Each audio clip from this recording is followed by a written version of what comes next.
सुप्रभात बच्चों। आज हम माता का अंचल पाठ के दूसरे भाग का विस्तार से अध्ययन करेंगे। पहले भाग में हमने पढ़ा कि भोलानाथ अधिकतर समय अपने पिता के साथ गुजारता है, उन्हीं के साथ सोता है, उन्हीं के साथ पूजा में बैठता है और जब वे गंगा जी पर मछलियों को आटे की गोलियां खिलाने के लिए जाते हैं तब भी उनके कंधे पर बैठ करके जाता है।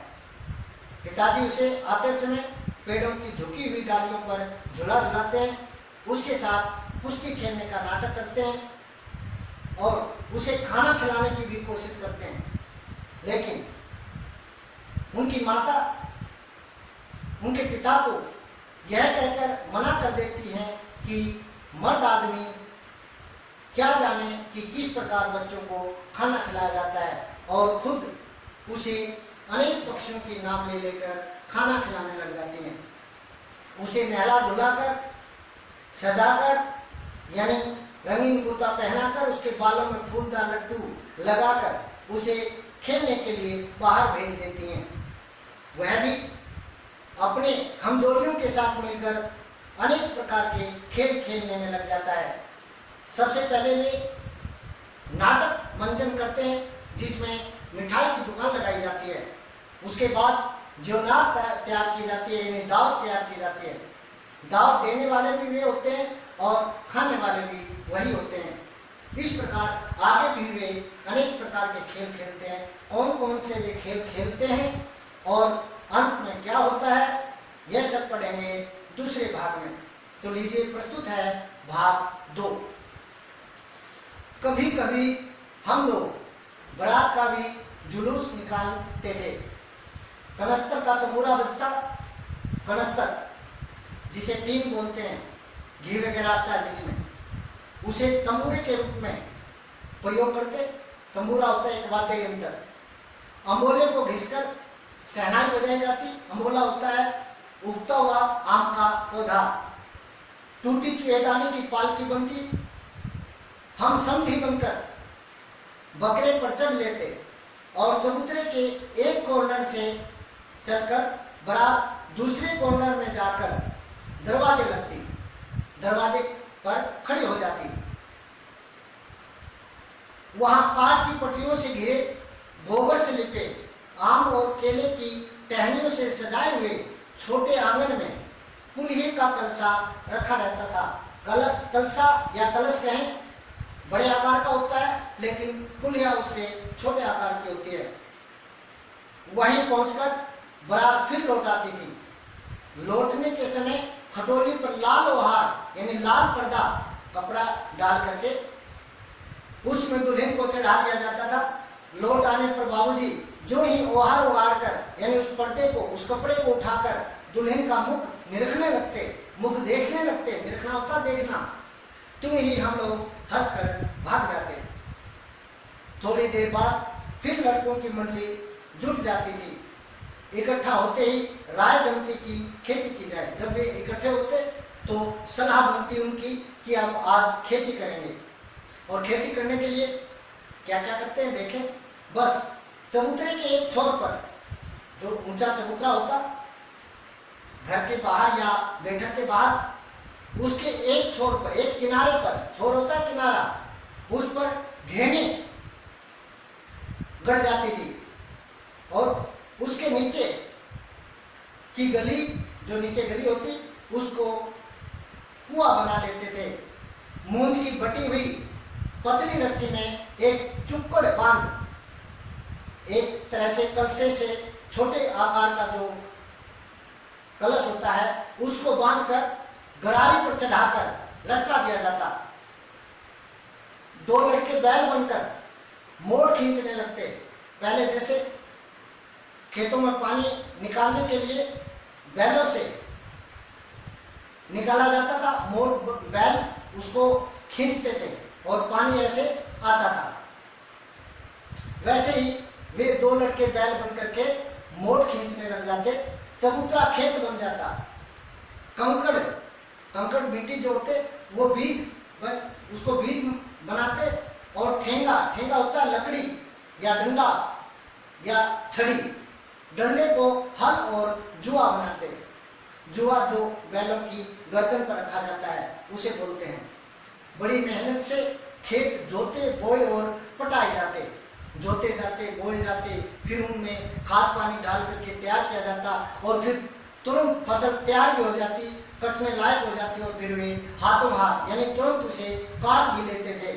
काटते समय वे गाते थे, गुनगुनाते थे। क्या गुनगुनाते थे देखें, ऊंच नीच में बई क्यारी जो उपजी सो भई हमारी, कि ऊंची नीची जमीन में हमने फसल की क्यारी तैयार की और उसमें जो भी उपज हुई वही हमारी हो गई।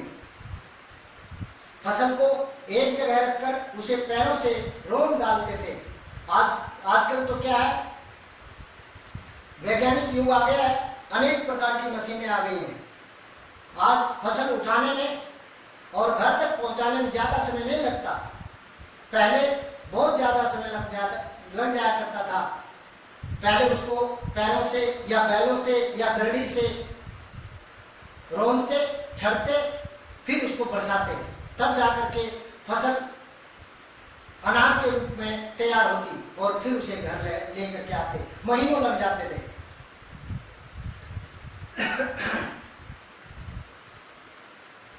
कसोरे, कचोरा होता है मिट्टी का बना हुआ, जैसे कटोरा होता है, कटोरा या कटोरी कहें, उसी तरह से कसोरा होता है मिट्टी से बना हुआ। उसको वे सूप बनाकर, सूप होता है छाछ जिससे उस अनाज को बरसाया जाता है। ओसाते, बरसाते, ओसाना होता है बरसाना। और मिट्टी के दिए के तराजू पर तोलकर राशि तैयार कर देते थे। इसी बीच बाबूजी आकर पूछ बैठते थे, इस साल की खेती कैसी रही भोलानाथ। बस फिर क्या, हम लोग जो बातों खेत खलिहान छोड़कर हंसते हुए भाग जाते थे। कैसी मौज की खेती थी। ऐसे ऐसे नाटक हम लोग बराबर खेला करते थे, लगातार इस तरह के नाटक करते रहते थे। बटोही भी, बटोही होता है राहगीर या यात्री। राहगीर या यात्री भी कुछ देर ठिठक कर, कुछ देर रुक कर हम लोगों के तमाशे देख लेते थे। जब कभी हम लोग ददरी के मेले में जाने वाले आदमियों का झुंड देख पाते, तब कूद कूद कर चिल्लाने लगते थे, चलो भाइयों ददरी, सत्तू पिसान की मोटरी। अगर किसी दूल्हे के आगे आगे जाती हुई वो हारदार पालकी, यानी जिस पालकी में पर्दा लगा हो, यानी कपड़ा लगा हुआ हो चारों तरफ, ऐसी पर्देदार पालकी देख पाते, तब खूब जोर से चिल्लाने लगते। रहरी में रहरी, पुरान रहरी, रहरी होती है अरहर। अरहर भी एक अनाज, एक फसल है। डोला की कन्या हमार रहरी, डोला होता है पालकी, पालकी में बैठी हुई कन्या हमार रहरी, यानी हमारी पत्नी है। अरहर में अरहर, सबसे पुरानी अरहर, और डोला में बैठी हुई कन्या हमारी मेहरी, हमारी पत्नी है। ऐसा जब कहते तो वो जिसकी पत्नी होती वो चिढ़ जाता, किसकी होती देखो आगे। इसी पर एक बार बूढ़े वर ने, यानी बूढ़े दूल्हे ने हम लोगों को बड़ी दूर तक खदेड़कर ढेलों से मारा था, मिट्टी के ढेलों से मारा था। उस कसूट खबीस की सूरत आज तक हमें याद है। न जाने किस ससुर ने वैसा जमाई ढूंढ निकाला था, वैसा घोड़ मुआ जिसका मुंह कैसा है, घोड़े जैसा है। घोड़े जैसे मुंह वाला आदमी हमने कभी नहीं देखा। आम की फसल में कभी कभी खूब आंधी आती है। आंधी के कुछ दूर निकल जाने पर हम लोग बाग की ओर दौड़ पड़ते थे। कौन से बाग की तरफ? आम के बगीचे की तरफ। वहां चुन चुनकर घुले घुले गोपी आम चापते थे, यानी जो बढ़िया गोपी नाम के जो आम, मलदा आम, लंगड़ा आम, गोपी आम, तरह तरह के आम हैं, तो गोपी आम को खाते थे। एक दिन की बात है, आंधी आई और पट पड़ गई, यानी सारे आम की फसल, सारे आम का फल जो है वो झड़ गया। आकाश काले बादलों से ढक गया, मेघ गरजने लगे, बिजली कौंधने लगी, चमकने लगी और ठंडी हवा सनसनाने लगी। पेड़ झूमने लगे और जमीन चूमने लगे, कभी ऊपर तो कभी जमीन की तरफ आ रहे थे। हम लोग चिल्ला उठे, 1 पैसा की लाई बाजार में छितराई, बरखा उधरे बिलाई। इसका भाव क्या है कि जिस प्रकार से कोई व्यापारी पैसा लगा करके व्यापार करता है तो इकट्ठा पैसा लगाता है, लेकिन फिर उसको थोड़ा करके उस पैसे को वापस लेता है, यानी कमाता है। ठीक उसी प्रकार से बगीचे के मालिक ने, यानी आम का बगीचा, आम का बाग जिसने लगा रखा था, उसमें भी बेचारे ने एक एक पैसा लेकर के वह बगीचा लगाया होगा, लेकिन आंधी ने उसके सभी आम के फल को बर्बाद कर दिया। लेकिन बरखा न रुकी और भी मूसलाधार पानी होने लगा। हम लोग पेड़ों की जड़ से धड़ से सट गए, जैसे कुत्ते के कान में अठई चिपक जाती है। अठई होता है एक प्रकार का कीड़ा। मगर बरखा जमी नहीं, यानी बरसात लगातार नहीं हुई, थम गई, रुक गई। बरखा बंद होते ही बाग में बहुत से बिच्छू नजर आए। हम लोग डर कर भाग चले। हम लोगों में बैजू बड़ा ढीठ था, बड़ा दुष्ट था। संयोग की बात, बीच में मुसल तिवारी मिल गए। बेचारे बूढ़े आदमी को सूझता कम था, यानी दिखाई कम देता था।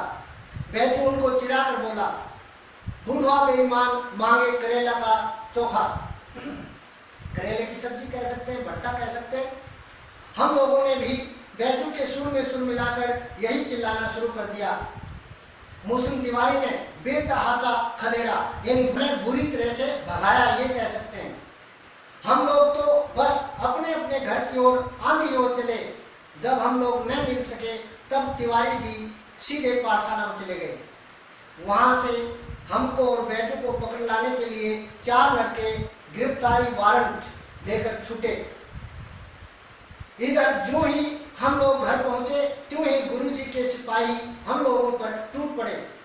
बैजू तो 9-2-11 हो गया, यानी कि भाग गया, हम पकड़े गए। फिर तो गुरुजी ने हमारी खूब खबर ली, यानी अच्छी तरह से धुनाई की, पिटाई की।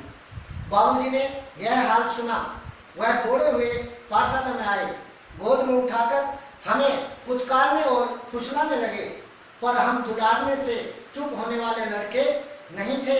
रोते रोते उनका कंधा आंसुओं से तर कर दिया, भिगो दिया।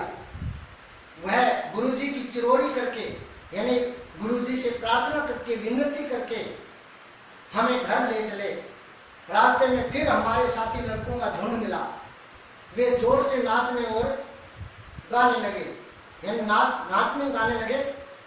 माई पकाई गरर पूरा पुआ, हम खाए पुआ ना खेलब जुआ। कि माँ पुआ पका रही है, यानी जो घी में बनता है, और हम पुआ खाएंगे, जुआ नहीं खेलेंगे। फिर क्या था, हमारा रोना धोना भूल गया, यानी हमें रोना धोना छोड़ दिया। हम हट करके बाबूजी की गोद से उतर पड़े और लड़कों की मंडली में मिलकर लगे वही तानसुर आलापने, वही बात कहने लगे। तब तक सब लड़के सामने वाले मकई के खेत में दौड़ पड़े, जैसा चित्र में दिखाया गया है। उसमें चिड़ियों का झुंड चल रहा था। वे दौड़ दौड़ कर उन्हें पकड़ने लगे, पर एक भी हाथ नहीं आई। हम खेत से अलग ही खड़े होकर गा रहे थे, राम जी की चिरई, राम जी का खेत, खा लो चिरई भर भर पेट। हमसे कुछ दूर बाबूजी और हमारे गांव के कई आदमी खड़े होकर तमाशा देख रहे थे और यही कहकर हंस रहे थे या हंसते थे कि चिड़िया की जान जाए लड़कों का खिलौना।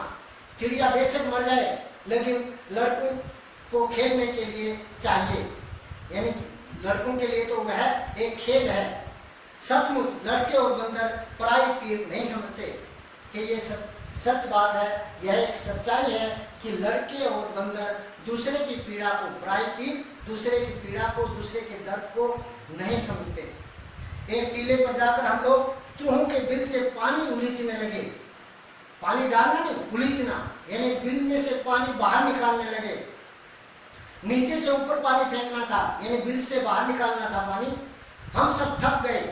तब तक गणेश जी के चूहे की रक्षा के लिए शिव जी का सांप निकल आया। रोते चिल्लाते हम लोग बेतहासा भाग चले। कोई औंधा गिरा, औंधा मीन मुंह के बल, और कोई अंटा चिट, कोई पीठ के बल, कमर के बल गिरा। किसी का सिर फूटा, किसी के दांत टूटे, सभी गिरते पड़ते भागे। हमारी सारी देह, हमारा सारा शरीर लहूलुहान हो गया। पैरों के तलवे कांटों से छलनी हो गए, क्योंकि सांप का डर था। हम एक सुर से दौड़े हुए आए और घर में घुस गए। उस समय बाबूजी बैठक के ओसारे में, ओसारा होता बरामदा, बैठक के बरामदे में बैठकर हुक्का गुड़गुड़ा रहे थे, हुक्का पी रहे थे। उन्होंने हमें बहुत पुकारा, पर उनकी अनसुनी करके हम दौड़ते हुए मैया के पास ही चले गए। जाकर उसी की गोद में शरण ली, यानी मैया की गोद में आश्रय लिया, सहारा लिया, शरण ली, यानी गोद में छुप गए। इसलिए शुरू में मैंने बताया था कि बच्चों के लिए माता की गोद सबसे ज्यादा सुरक्षित और स्नेहपूर्ण होती है। मैया चावल अम्मिया कर रही थी, अम्मिया होता साफ करना, माता चावल साफ कर रही थी। हम उसी के आंचल में छिप गए। हमें डर से कांपते देखकर वह जोर से रो पड़ी। माँ की ममता, माँ का दिल अलग ही होता है। जब बच्चे को रोता हुआ देखते तो माँ की आंखों में सोते ही आंसू निकल आते हैं। तो जब भोलानाथ को रोते हुए देखा माँ ने, तो वह भी रोने लग गई। सब काम छोड़ बैठी, अधीर होकर, यानी बेचैन कह सकते हैं और धैर्यहीन कह सकते हैं। अपना धैर्य खोकर हमारे भय का कारण पूछने लगी कि क्यों डरे हुए हैं आप। कभी हमें अंग भरकर दबाती और कभी हमारे अंगों को अपने आंचल से पोंछकर हमें चूम लेती। बड़े संकट में पड़ गई, बड़ी परेशानी में आ गई माता जी कि पता नहीं क्या हुआ है, बच्चे को क्यों रो रहा है। झटपट हल्दी पीसकर हमारे घाव पर थोपी गई। घर में कोहराम मच गया। हम केवल धीमे सुर से सा कहते हुए, यानी सुबकते हुए मैया के आंचल में लुके चले जाते थे, छिपे चले जाते थे। लुकना होता छिपना। सारा शरीर थर थर कांप रहा था, रोंगटे खड़े हो गए थे। हम आंखें खोलना चाहते थे पर वे खुलती न थी। कोशिश करते थे आंखें खोलने, लेकिन खुल नहीं रही थी। हमारे कांपते हुए होठों को मैया बार बार निहार कर मीन देखकर रोती और बड़े लाड से हमें गले लगा लेती थी। इसी समय बाबूजी दौड़े आए, आकर झट हमें मैया की गोद से अपनी गोद में लेने की कोशिश की, यानी लेने लगे। पर हमने मैया के आंचल की प्रेम और शांति के चंदोए की छाया न छोड़ी, लेकिन हमने माता की वह सुरक्षित और प्रेम और शांति से भरी हुई गोद को नहीं छोड़ा। ये था आपका पाठ माता का अंचल। उम्मीद करता हूँ सभी को अच्छे से समझ में आ गया होगा। अगर किसी को समझ में नहीं भी आया है कहीं से कुछ, तो वह कमेंट करके पूछ सकता है। धन्यवाद।